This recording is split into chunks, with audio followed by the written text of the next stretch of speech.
All right, that was fun. Let's do the next one. Yeah, it's this one here, right? So next is supplies in surplus. Okay, before I start that, let's set up for it. We'll do problem 7. I'm going to put these in reverse order so we get the new ones at the top. And then this, let's create the file. Let's go to it. Let's go to problem 6 and grab the first few lines. Right? And we could just copy that here. And eventually maybe what I'll do is I'll refactor this so I have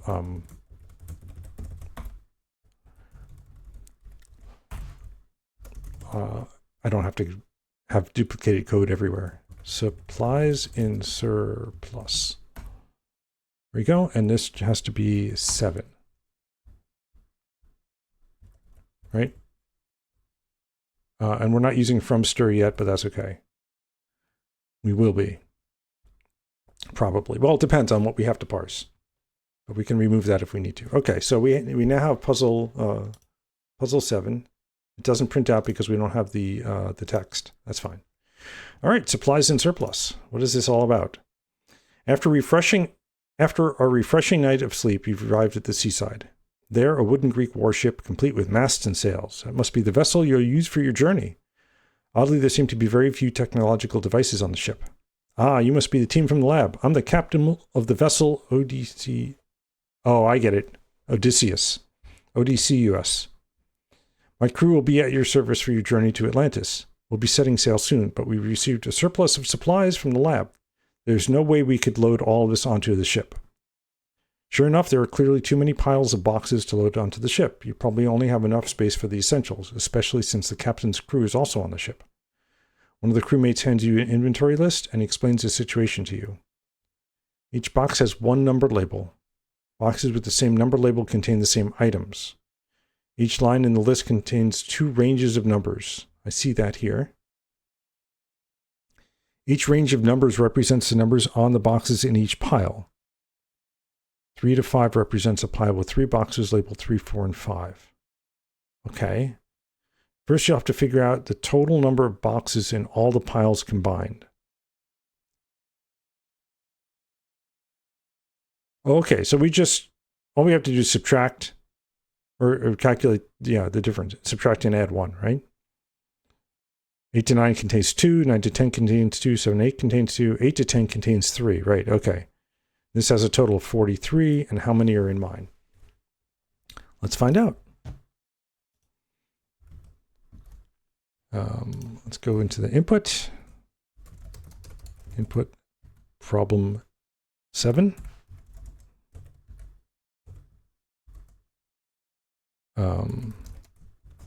Let's just take a look at it real quick. Make sure there's nothing unexpected in here. No, looks good. So to parse these lines, let's create a box range. I know there's already a range struct in Rust, but I want to make my own. So we have a struct box range, which is going to have a min. Let's do all I64s again, just to keep things safe. And then we say impl from stir for box range.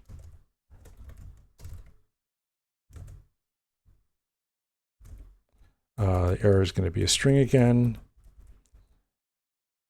Now, how do I want to do this? I think it's just a matter of what we can do is splitting the lines by space and then parsing each one and collecting each one of those, right? We can say let boxin is equal to lines dot iter dot filter map line let left right is equal to line dot split once unwrap, and then we're going to generate this left parse box range unwrap, and write parse box range unwrap.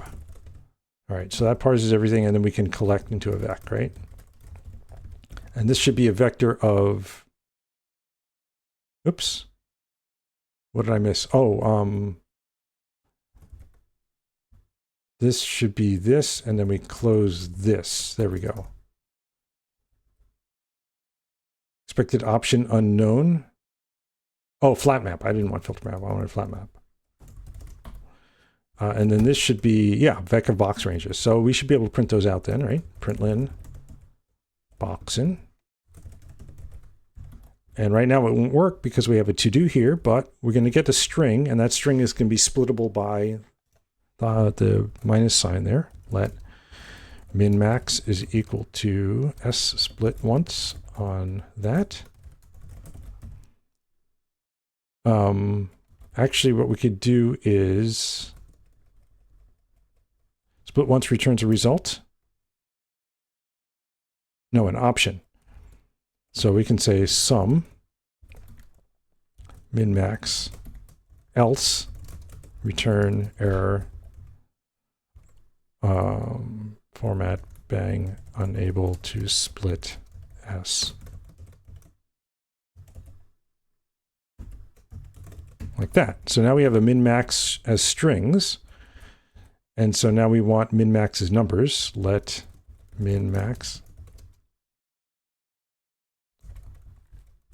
Let okmin is equal to min parse 64. Else this. Unable to parse min.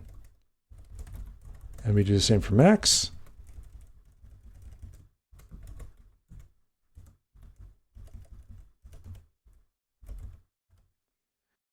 So now we want to say OK of box range of min and max.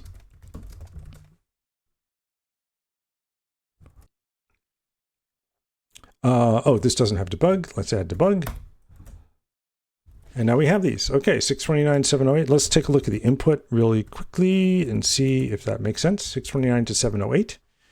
And if we go down to the bottom, we see 318 and 787.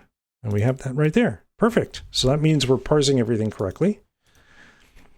And now we just need to count, right? We can just implement a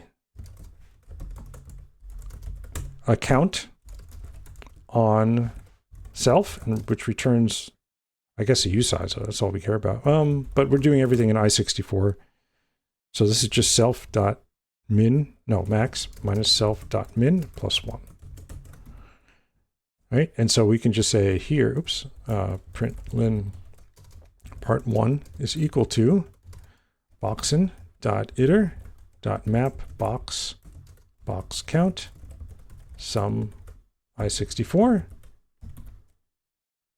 Oh, I can't use box list. That's why it's yellow.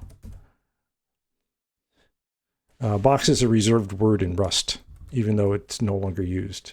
All right, we got 468.86. Let's see if that's right. Hey, it's the right answer. Okay, so we got the structure of this thing down. Let's commit these changes. Git add source, git status, git commit -m, problem 7. And I've forgotten what it was called. Oh, it's over here, supplies at Interplus. Part 1. Okay. All right, let's see what part 2 is. The calculation was correct, but there are noticeably fewer piles than expected. You'll just ask the captain about this. Oh, he must have misremembered. Each line in the file actually represents one pile. Ah, a miscommunication. Apparently both ranges on the line represent one pile. That's all right, as you still have time. Captain tells you if a number is in any of the ranges, then the pile contains one box labeled with that number. Oh, I see. I see. So we just merge the two ranges together. I got it. And then do the count. Okay, so we can just implement a merge function, I guess, which takes a self and an other and returns a self. And then we can just figure out which one's the min and which one's the max. The only thing is, if they don't overlap, then we don't want to merge them, right?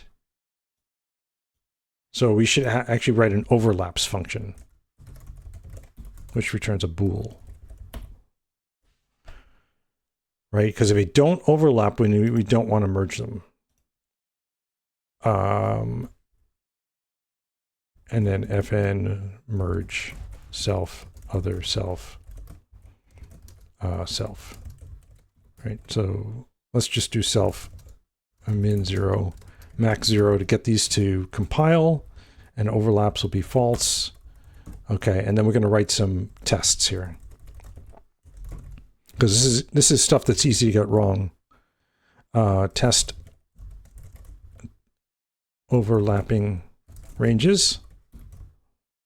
And this is going to be assert box. Oops. B1 overlaps B2. Reference to B2. And I'll make these boxes here. So we're going to say let B1 is equal to, and these will overlap. So we'll choose this first one here, 8 to 9. Box range into. Can I just do into there, or do I have to actually parse it? I think I have to parse it, right? Unwrap. And then the other one is 9 to 10. Right, so this should be true. And right now I'm returning false for everything up there. So let's flip over to the test again. Hit that. And this assertion failed. Okay, so now we want to see, are we overlapping? So we don't know which one's going to be the lower range. So we need to see if the smaller of the max is greater than or equal to the larger of the min, then I think they overlap. Let's find out. Let the smaller of the max is equal to self.max.min of other.max, and then the larger of the min, let's just write it out as words, is self min max other min, right? And then we can say if the smaller of the max is less than or equal to larger of the min, then they overlap. Okay, that test passes. All we're getting here are the warnings, which means all the tests pass. That's good.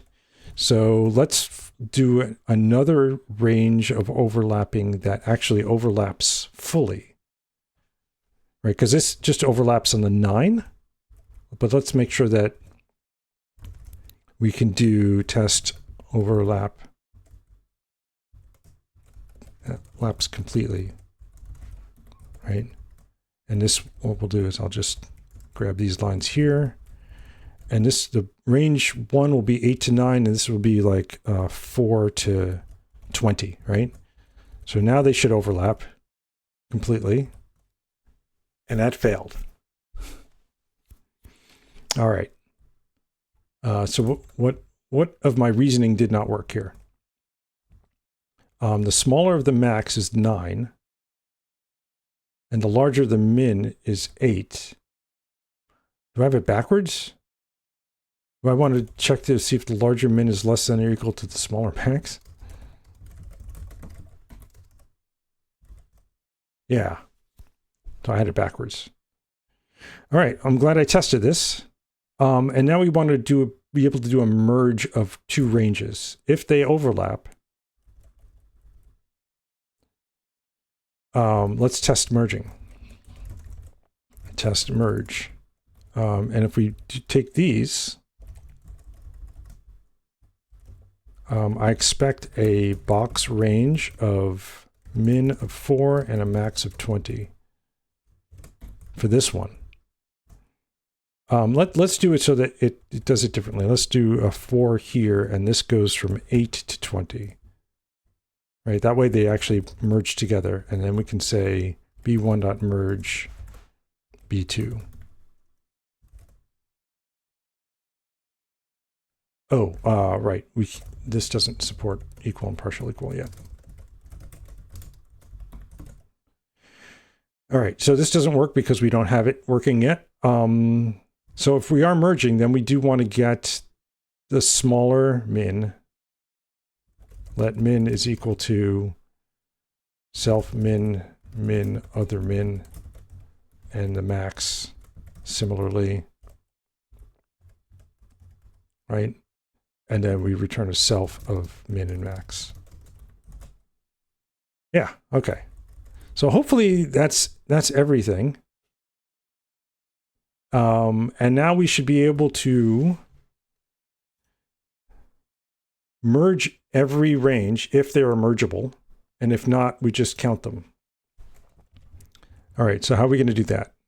We're going to loop over all the boxes. We're going to see, loop over pairs of boxes. So we want to do boxin dot chunks of 2. And then if they can be merged, then we want to merge and count. And if not, so map pair. If pair of 0 overlaps pair of 1, then we're going to say pair of 0 merge pair of 1 count. Otherwise, it's going to be pair of 0 count plus pair of 1 count. And then sum that as an I64, right? And then we can put that in a print statement. That's part 2. It doesn't like this. Oh, because I need to do that. Okay. Does that run? It gives me a different number.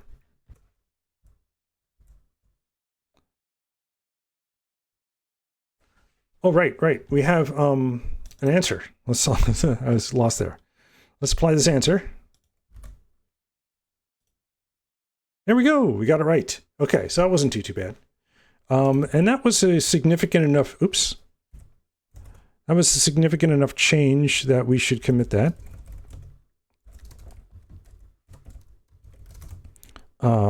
Problem 7, part 2. Because we wrote all the tests, we wrote the merge and the overlaps function. So that was worth committing.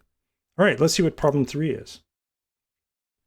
Difficulty rating 3. Oh, they're getting harder now. You send a calculation to the lab and they confirm that none of the boxes have gone missing in transmission. Great. Due to space constraints, you'll only be able to load 2 piles of supply boxes onto the ship. As boxes with the same label contain the same items, you should take as many uniquely labeled boxes as possible. Suddenly, the captain calls out to you. We're short on time. We'll only be able to load 2 piles that are adjacent to each other. You observe your surroundings. The piles of boxes are already arranged in a single line. The first line in the file represents the first pile. Second line in the file represents the second pile, and so on. As you're short on time, you have to find the maximum number of uniquely labeled boxes in 2 adjacent piles. Oh, I see. I see. So this is pile 1 and 2. This is 2 and 3, 3 and 4, 4 and 5, and then 5 and 6. And I can see that here. And so we just need to go pile by pile and count how many after merging. Well, we have a function now that takes a list and adds up how many boxes there are in that list. But it does it in chunks of 2. Whereas now we need to do it in chunks of 4.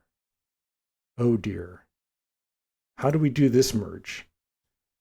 Because it's easy when you only have 2. But if you're doing a merge with 4, you have to compare the first and the second, the first and the third, the first and the fourth. And then the second and the third and the second and the fourth. And then the third and the fourth. And then, and only then, can you deal with...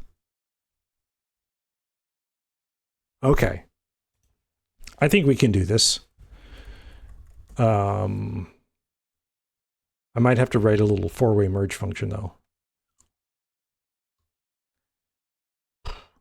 First of all, how are we going to do the groups of 4? I think what we can do is box in Windows 4, but only take every even one. So we can say enumerate and then filter on IDX set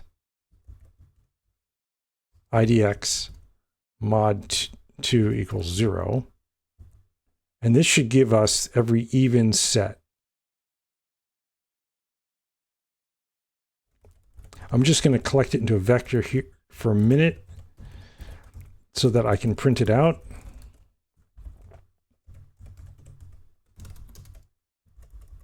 And see if that's right.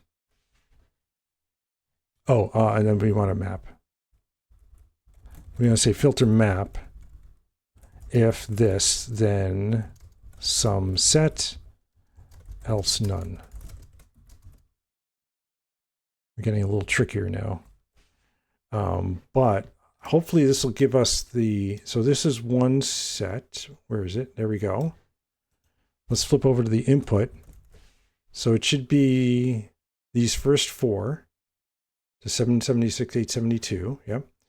And the second, oh no, it didn't work. I wanted, oh yeah, no, that's right. We don't start on 135 anymore. We're starting here. Now we get these 4, right? 990 to 994. Yeah. Okay. I think that's doing the trick. All right. So we have this. And now we have sets of 4. So we're going to map, dot map the set. And now we're going to basically add up that. And we're just going to find the max. Yeah. So we do max unwrap. Let's say set and put 0 here just to make sure this all compiles. Okay. Right now it's 0. I forgot. We need to put a part 3. Yeah. Okay. So here's the hard part. This set is a reference to a box range. So let's write a little function called merge and sum. And we're going to say B range, box range, box range. Let's say box list, right? And it's going to return I64. And right now it's going to be 0, and I'll just put that up here. Merge and sum. Okay. How do we want to merge it? I think it's going to be complicated, right? We'll start off at 0. We're going to say while IDX is less than boxlist.len minus 1 for next in IDX plus 1 dot box list len. We're going to see if box list of IDX overlaps with box list next. If they overlap, then what I want to do, is make this mutable. Okay, so let's say let list is equal to list. Let's call this the list here and call this the box list is equal to as a vec of box range. I'm going to say list into. I think I can do that. I'm going to return 0 here. So we can't do that. To vec? Can I do that? Nope. Clone is not, okay. Copy clone. Okay. So if they overlap, then what I'm going to do is I'm going to say box list IDX is equal to box list of IDX merge with box list of next. Okay. And then I'm going to say box list next, remove next. And then I'm going to say break. So we're going to break out of the for loop. We're going to say merged. Equals false. We'll say merged equals true here. And then at the end of the for loop, we'll say if we didn't merge anything, then we're going to IDX plus equals 1.